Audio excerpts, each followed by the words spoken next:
Today we want to discuss the latest features and advancement in DevOps Model RealTime version 12.0.2. So let's start with reviewing the list, and then we'll see the exciting demos.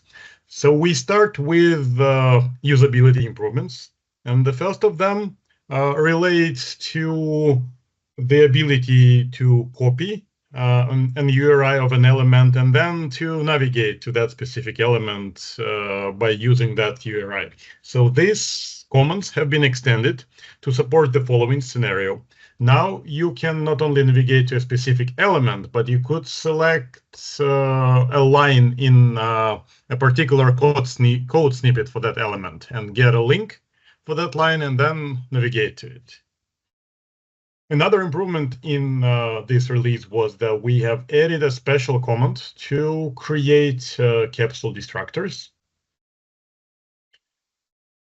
And as you may know, C++ standard allows classes to have pure virtual operations, right? But it also allows in its recent versions for such operations to have bodies.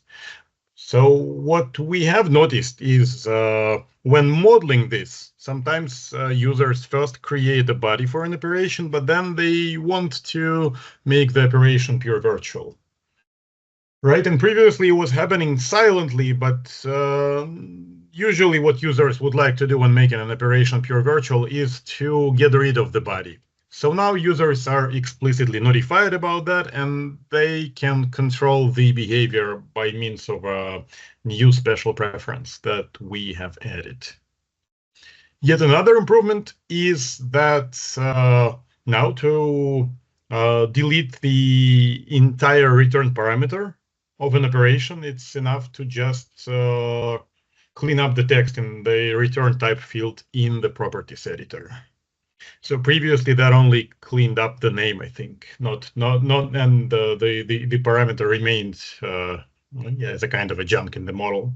So now these have been improved. And speaking of the properties editor, one of the tabs there that you could see, for example, on capsules, it's called dependencies. And there we have noticed that we have not been using screen state in the most effective manner.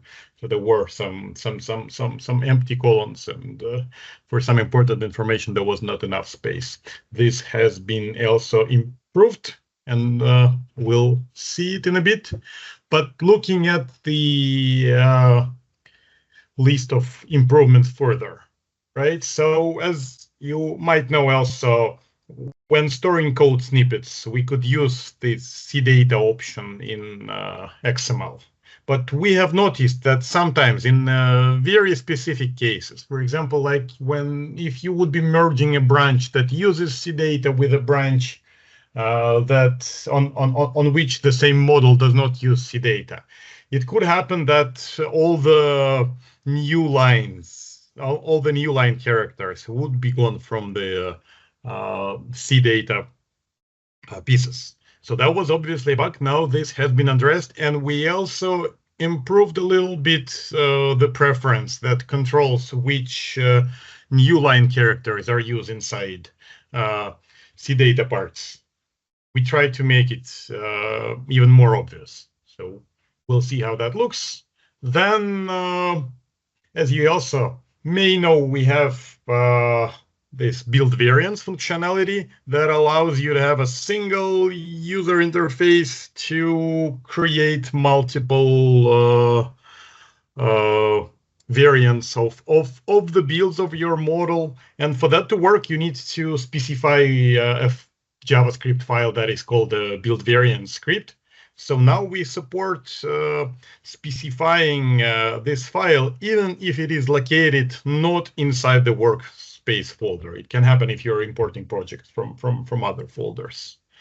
Then we have also noticed that some important pieces, well, not the most important, but some pieces of target RTS documentation was missing. So now it has been added. So hopefully investigating target RTS now became easier.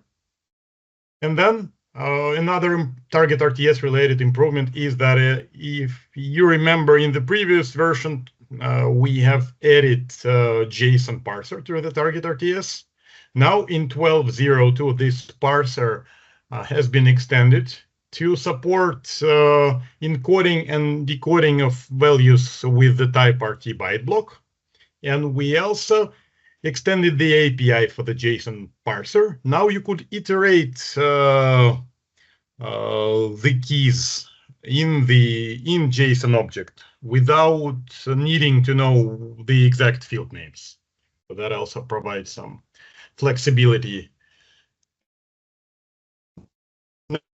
To mention several bugs that we have fixed and other improvements. So first of all, as you know, when editing transformation configurations, you could use either the form editor, right, or the JavaScript editor. And if using the JavaScript editor, there are two options. You can use simple assignment syntax, and then it will be equivalent to functionality to the form editor. Or you may decide to use something that we call advanced syntax, something beyond simple assignments.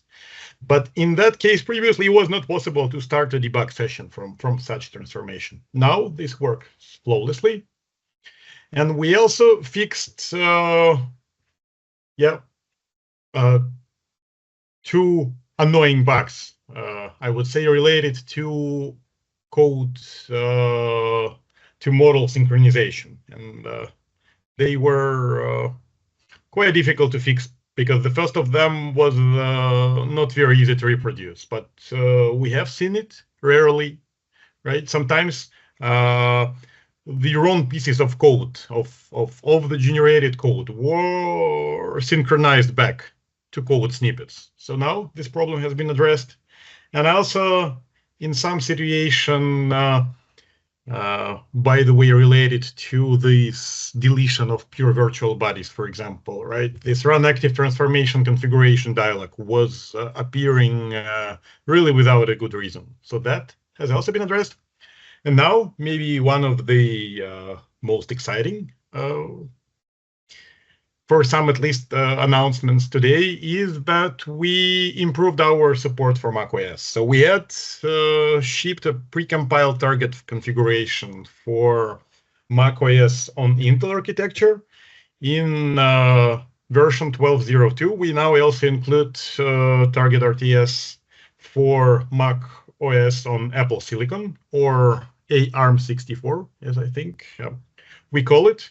So that is now fully supported, and we also would like to declare support for macOS as a platform where you can actually run the tool for both Intel and Apple architectures.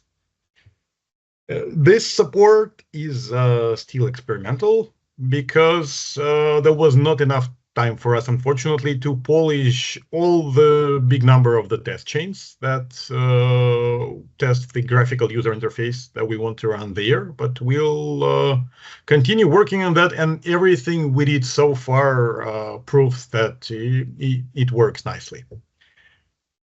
Then, last but not least, in version 12, we have updated under the hood the GMF, graphical modeling framework version used in Model RealTime from, I think, version 102 to version 103. But for a user, it means that if you save your model with version 12, you will not be able to open such models in earlier versions of the tool. It's not a very popular scenario, I think, but we still created, if there is a need, a special script which you could run on your models from version 12 that will make them openable. That will just change the version identifier of GMF inside your models, which is safe because we are not using any of the advancement that the new GMF version brings.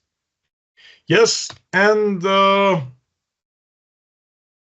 last slide. In the previous demo, we have shown you a sample how to use gRPC In this sprint, it was advanced, and I'll show it in the end to include a library. It means that if you would like to start to build your own models, this has now become easier because you could grab the library where we have put all the reusable parts.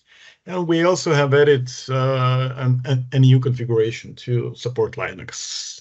Earlier today, we have sent a newsletter on gRPC. So if you want to receive such newsletter that usually covers tool functionality, but are not yet subscribed, just drop a line to model-realtime, hcl-software.com, or scan the code. Okay, now looking at what we are delivering. It is DevOps Model RealTime version 12.0.2.